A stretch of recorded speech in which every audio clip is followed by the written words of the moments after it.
بسم الله الرحمن الرحيم نحمده ونصلي ونسلم على رسوله الكريم أما بعد فأعوذ بالله من الشيطان الرجيم بسم الله الرحمن الرحيم ألا بذكر الله تطمئن القلوب وقال تبارك وتعالى من عمل صالحا من ذكر أو أنثى وهو مؤمن فلنحيينه حياة طيبة وقال تعالى ومن أعرض عن ذكري فإن له معيشة ضنكا۔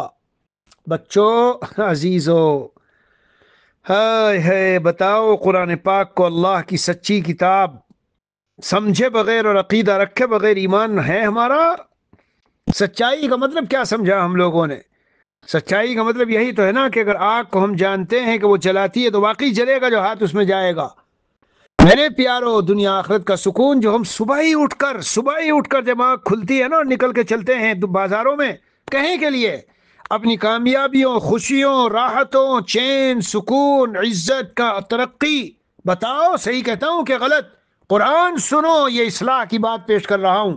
اللہ تعالیٰ فرماتے ہیں دلوں کے چین و سکون اور راحت و اطمینان والی زندگی کا صرف ایک راستہ ہے، اور وہ میرا ذکر و یاد اور دین ہے۔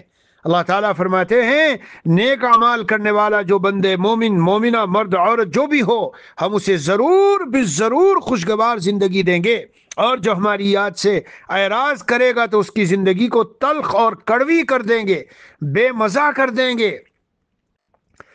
اب مولوی ممبر پہ بیٹھتے ہیں، علماء بیٹھتے ہیں، اللہ والے بیٹھتے ہیں، آپ کو یہ سب سناتے ہیں تو بس ادھر سے سنا ادھر سے نکالا، یہ ایمان ہے؟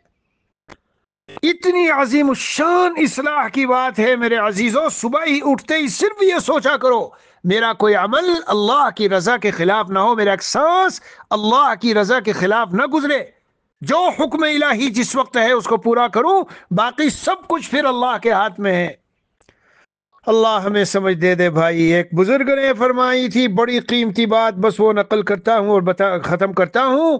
فرمایا کہ اگر دلوں کا چین و سکون اور خوشی اور راحتوں والی زندگی، اطمینان والی زندگی اللہ کی یاد و دین کے بغیر مل گئی تو قرآن کا جھوٹا ہونا لازم آئے گا۔ اس لیے کہ اللہ فرماتے ہیں صرف دین پہ چل کے، الا بذکر اللہ تطمئن القلوب، صرف دین پہ چل کے اور میری یادوں میں رہ کر ہی دلوں کا چین و سکون ملے گا، اس کے بغیر نہیں۔